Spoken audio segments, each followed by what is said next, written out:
Progressão de carga, uma das coisas mais faladas na internet hoje quando o assunto é hipertrofia, estética, ter o resultado que você quer. Só que eu vejo que poucas pessoas sabem realmente como fazer.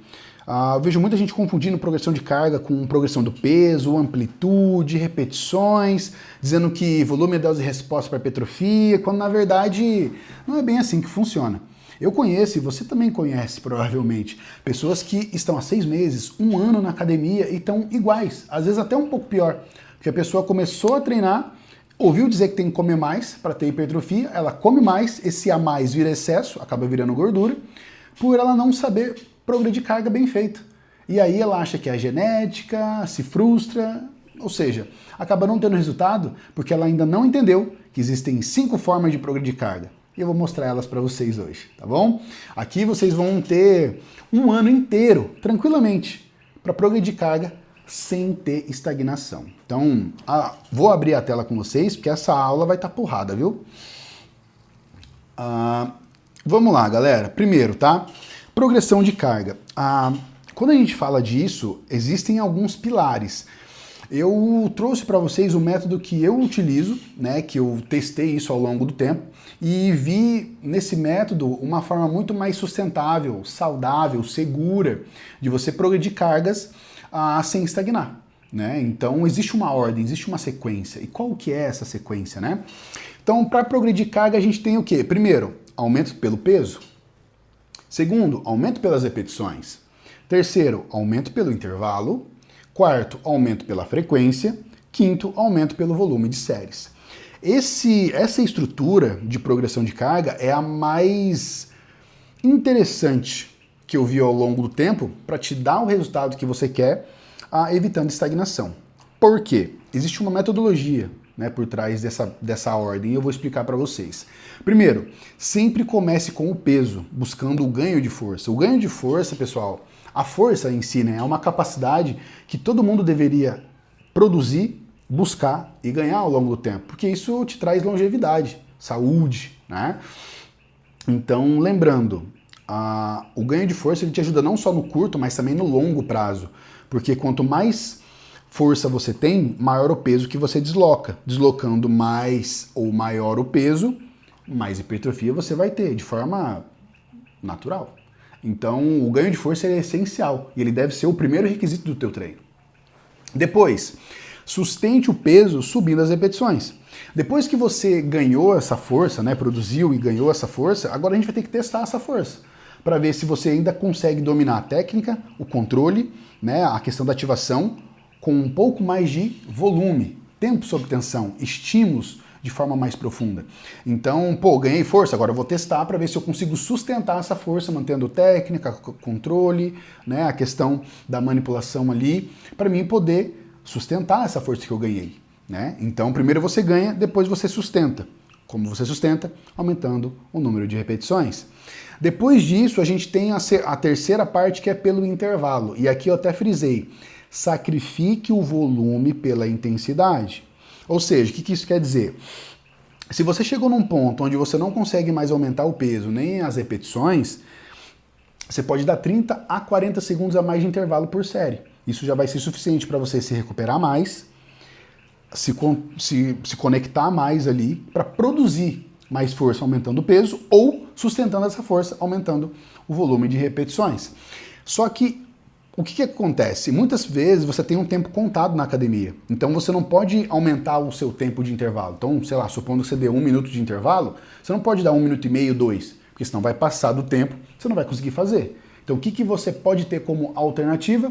Reduz um pouquinho o volume de séries que você faz no teu treino para adicionar 30 a 40 segundos a mais. Você não vai se prejudicar, isso na verdade vai até te ajudar, porque você vai conseguir continuar a progredir carga de uma forma saudável, segura e sustentável. Então, esse é o terceiro pilar. O quarto, blocar o volume para manter a intensidade. Lembra, a intensidade sempre tem que ser mantida. A ideia é a gente tentar usar estratégias para manter essa intensidade. Supondo que você faça 15 séries de, sei lá, quadríceps, dorsal, peito, um músculo que você quer desenvolver aí. Você faça 15 séries na segunda. Vai chegar um ponto onde você não vai conseguir aumentar mais o peso, nem as repetições, nem o intervalo, nem as séries. O que você pode fazer como alternativa? Blocar. Então, em vez de 15 séries na segunda, faça 5 na segunda, 5 na quarta, 5 na sexta. Blocando esse volume, você consegue ter espaço para manter ou aumentar essa intensidade, continuar progredindo carga a semana inteira, em todos os exercícios. Então, esse é o quarto ponto. E o quinto e último, manter o peso e aumentar o volume. Aqui a gente entra com a questão do volume de séries. Então você vai manter o peso, a intensidade a semana inteira e vai começar a adicionar séries aqui. Séries tradicionais, técnicas avançadas. E aqui a gente consegue ter um aporte interessante para que você consiga ter adaptação e gerar o resultado que você quer, controlando o dano. Então, como que ficaria isso no detalhe, né? Como diz Joel J, no detalhinho, né? Então, ó, segundo o slide aqui, isso aqui vai demonstrar bem, porque eu trouxe na prática para vocês como funciona. Então vamos lá. Supondo aqui que para a progressão de carga, a gente fez na semana 1, tá? Do protocolo.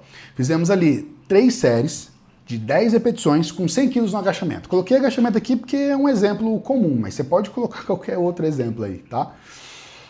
Beleza, então a gente fez aqui 3 de 10, deu aqui um total de 30 repetições, vezes 100 quilos que a gente usou, temos o total de 3.000 quilos.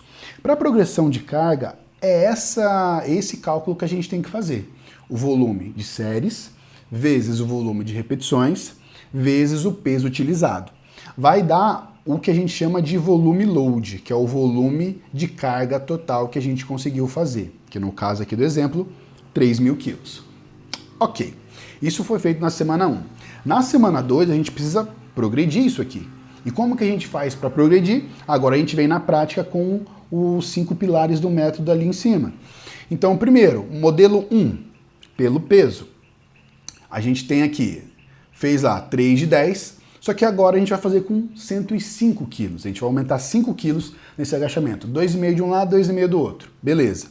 3 de 10 vai dar 30 repetições, só que com 105 quilos, a gente vai ter um total de volume load de 3.150 quilos. Aí você fala, opa, beleza, então se eu progredir a carga pelo peso, eu vou ter 150 quilos a mais de progressão em relação à semana passada. Sim. Pá, então beleza, progredi 150 quilos no agachamento. Ok. Olha que interessante, que é exatamente aqui que as pessoas erram. Modelo 2, pelas repetições. Então, beleza, eu vou fazer, a gente fez 10 repetições, agora a gente vai fazer 12. Só que com os mesmos 100 quilos. Ok, então 3 de 12 deu 36 repetições. Vezes 100 deu 3.600 quilos. Aí aqui você pode estar se perguntando, pô, mas então faz mais sentido a gente fazer a progressão de carga pelas repetições, porque aqui deu 600 quilos de progressão, no peso deu só 150. Então não seria melhor eu progredir pelas repetições? Errado. Porque nesse momento a gente tem que ser um pouco contraintuitivo. O que significa? Veja, quando a gente progride pelo peso, a gente aumentou 5 quilos só a mais. Então, imagine que você vai fazer as mesmas 10 repetições, só que com 5, fazendo supino, ó. Que, né? Então, mas você entendeu, né? Agachamento, supino, tá fazendo aí. Então a gente aumentou 5 quilos a mais. 5 quilos a mais, para fazer as mesmas 10 repetições, não é tão alto assim. Até por isso que deu só 150 quilos. Só que essa progressão é controlada. Diferente do modelo 2 pelas repetições, que deu 600 quilos. Pensa comigo, por que deu essa diferença? Porque no modelo 1 a gente aumentou só 5 quilos. No modelo 2 a gente aumentou 6 repetições utilizando 100 quilos. Por isso que deu 600 quilos. Toda vez que a gente vai avaliar em termos de hipertrofia, os estudos mostram que a questão do volume, certo? Beleza. Só que a hipertrofia, ela não depende do aumento do volume de carga na sessão. Ó, os passarinhos estão altos, hein? A hipertrofia depende da continuidade dessa progressão de carga ao longo das semanas.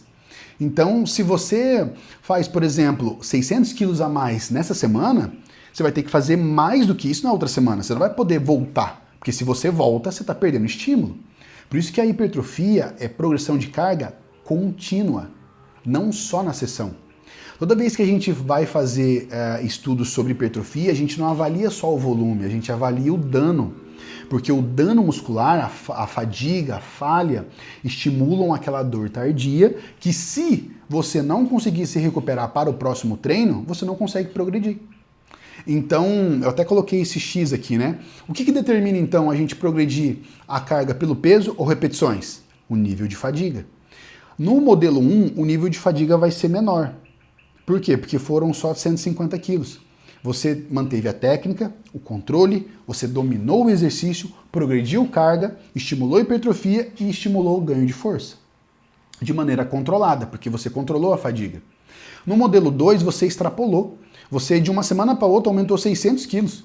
Você ganhou um pouco menos de força, porque você chegou até a fadiga, até mais próximo da falha. Só que por conta disso, estimulou mais hipertrofia, sim. Só que você estimulou mais dano. Se você não consegue se recuperar desse dano, na semana 3 você não vai conseguir fazer mais do que 3.600. E aí vem o perigo de lesão, de se machucar, de começar a perder e cair essa performance de treino, você começar a se sentir estagnado. Por quê? Porque você pulou a etapa. Entenda, hipertrofia não é só dependente de volume, é dependente da recuperação que você tem desse volume. Então, por isso que o modelo 1 é o primeiro para você começar a progredir carga. Porque vai te dar mais segurança ao longo do tempo. Depois que você fez o modelo 1, controlando a fadiga, com um volume de repetições fixo, você está adaptando o seu corpo a um volume fixo, progredindo o peso. Então, se você manter o volume fixo de 10, você incrementar o peso, você vai progredir carga. Você não pode deixar cair menos do que 10. Mas se você mantém 10 e vai adicionando 5 quilos, 5 quilos, 7,5 quilos, 10 quilos, você está progredindo e ganhando força, o que é excelente. Depois que você estagnou no peso, aí você pode vir para aumentar as repetições, porque o seu corpo já se adaptou com volume fixo, ganhou força nesse período e agora você vir com um pouco mais de repetições, seu corpo ele vai dar conta de recuperar para fazer o controle da fadiga. Feito isso, aí você vem para o terceiro modelo, que é o intervalo. Então, vamos lá. A gente bateu no teto de repetições, a gente não consegue mais aumentar as repetições e não consegue mais aumentar o peso. O que a gente pode fazer? Aumenta 30 a 40 segundos a mais de intervalo por série. Então, isso aqui vai ser suficiente para você ou aumentar o peso, certo? Ganhando mais força, ou aumentar as repetições, estimulando um pouco mais de hipertrofia, sustentando esse peso. Aí você fala, pô, mas lembra, tempo contado, não consigo aumentar mais o intervalo. Então você sacrifica volume, reduz 1, 2, 3 séries do teu treino inteiro para aumentar 30, 40 segundos a mais de intervalo. Isso não vai te prejudicar, vai aumentar a sua progressão de carga, vai aumentar a sua força, vai aumentar o seu estímulo e essa redução que você fez de volume não vai ter interferência, porque você está conseguindo progredir, porque você teve mais espaço para isso utilizando o modelo 3, que é o modelo de intervalo. Fechado? Seguindo, modelo 4, frequência. Como é que a gente faz a progressão aqui? Beleza, lembra, é tudo progressivo. Então, pô, progredi pelo peso, mas estagnei, não consigo aumentar o peso. Progredi pelas repetições, agora estagnei também, não consigo aumentar as repetições nem o peso. Fiz aqui a questão do intervalo, só que agora eu não consigo mais aumentar o intervalo, nem aumentar a repetição e o peso. O que eu faço agora? Modelo 4, frequência. Se você faz 3 séries de 10, por exemplo, com 100 quilos, no agacho, na segunda, o que você vai fazer? Você vai blocar. Você vai fazer uma série na segunda, uma série na quarta e uma série na sexta. Fazendo isso, entenda, antes você fazia 3 séries, então você chegava, aquecia, se preparava psicologicamente, fisicamente, fazia as 3 séries para fazer esse controle. Agora você vai fazer uma série só. Por fazer uma série só, você vai estar com mais energia nessa série. Então você vai poder extrair, explorar um pouco mais de você. E você vai conseguir fazer ou 12, no caso aqui eu coloquei 12, mas ou você vai conseguir fazer mais repetições com o mesmo peso, ou você vai conseguir manter uma zona fixa de repetições, só que você vai conseguir aumentar ainda mais o peso. Eu coloquei um exemplo de 110 quilos. Por quê? Porque é uma série só. Por mais que você chegue um pouco mais próximo da fadiga, é uma série só, não vai ter mais. Então você consegue explorar um pouco mais disso, aumentando tanto as repetições com o mesmo peso, ou aumentando o peso para as mesmas repetições. Blocando esse volume, você consegue ter mais espaço para aumentar a intensidade, manter ou aumentar a intensidade ao longo das semanas. Eu coloquei aqui o volume de 3 séries porque é o exemplo que a gente está utilizando. Mas se for para colocar no treino como um todo, então, supondo que você faça 15 séries de quadríceps na segunda-feira, 5 de agacho, 5 de leg, 5 de extensora. Quando você chegar na extensora, as últimas 5 séries, você vai estar só o pó, se você fez intensidade alta nos 2 primeiros. Então você vai começar a cair a intensidade, vai ter que fazer mais volume de repetições, intervalo mais curto, e você não consegue performar tão bem. Quando você bloca isso, fazendo 5 séries de agacho na segunda, 5 séries de leg na quarta e 5 séries de extensora na sexta, você consegue manter intensidade alta a semana inteira, em todos os exercícios, em todas as séries, fazendo com que você tenha uma progressão de carga muito maior no curto e no longo prazo. Por quê? Porque você blocou volume.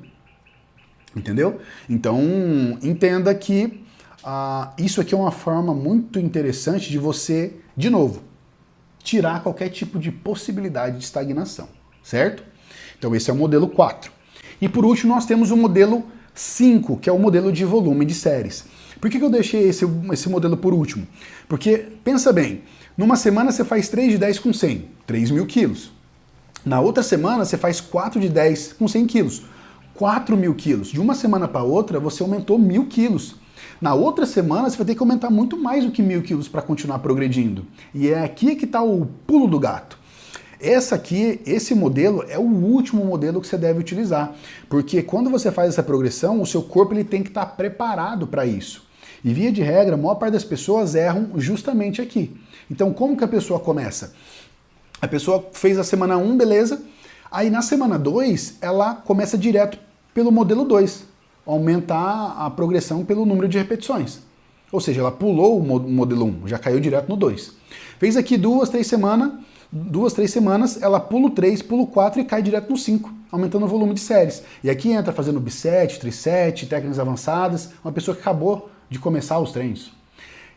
O que acontece? Esse é o tipo de pessoa que fala o seguinte, pô, como a musculação é injusta, né? Parei uma semana, 2, perdi tudo. Claro, você começou completamente errado o modelo de progressão de carga, você pulou o modelo 1, que faz você ganhar força. Pulou o modelo 3, que te faz sustentar a força. E pulou o modelo 4 para manter a intensidade. Os únicos modelos que você fez foi de volume. Então você só ganhou o quê? Volume, inchaço, edema. Você não ganhou músculo de fato, porque você pulou a ordem. E aí é claro que você não vai ter resultado, e é claro que você ficar uma semana sem treinar, você vai perder tudo, porque você não ganhou nada. É difícil falar? É, mas é real. Quando você segue esse modelo aqui, não tem erro. Não tem como você ficar uma semana sem treinar, por seja lá o que for, viagem, imprevisto, e perder tudo. Você não perde tudo. Por quê? Porque você seguiu o modelo de progressão da GL Academy, aplicado por mim e muitas outras pessoas, muitos alunos, e deu super certo para todos. Por quê? Porque existe uma sequência lógica que envolve não o que você acha, mas o que o seu corpo está interpretando. Porque por mais que você ache que, 5 quilos a mais, uma repetição, 2 repetições a mais, é muito pouco. Mas é pouco porque você não aprendeu a controlar isso. Para o seu corpo é muito, e ele entende tudo que você faz. Se você aumenta 5 quilos, ele sabe. Se você aumenta 2 repetições a mais, ele sabe. Se você aumenta intervalo, frequência, ele sabe. Da mesma forma que se você aumenta volume de séries, ele também sabe. Então entenda que o modelo 2 e o modelo 5 são modelos de volume, que é o que boa parte das pessoas fazem. Por isso que boa parte das pessoas vão sempre para a academia, estão sempre com excesso de fadiga e não conseguem ganhar força e ter o resultado que quer. Por quê? Porque pula as etapas, e você não pode pular a etapa. Fazendo isso aqui, dessa forma que eu expliquei para vocês, vocês vão ter progressão de carga infinita. Vão passar o ano inteiro progredindo carga tranquilamente, sem nenhum tipo de estagnação. Fechado? Então, apliquem isso aqui nos treinos de vocês, que eu garanto que vai ajudar muito a você nunca mais ficar estagnado nos seus treinos e nos seus resultados. Fechado? Tamo junto, te vejo na próxima aula.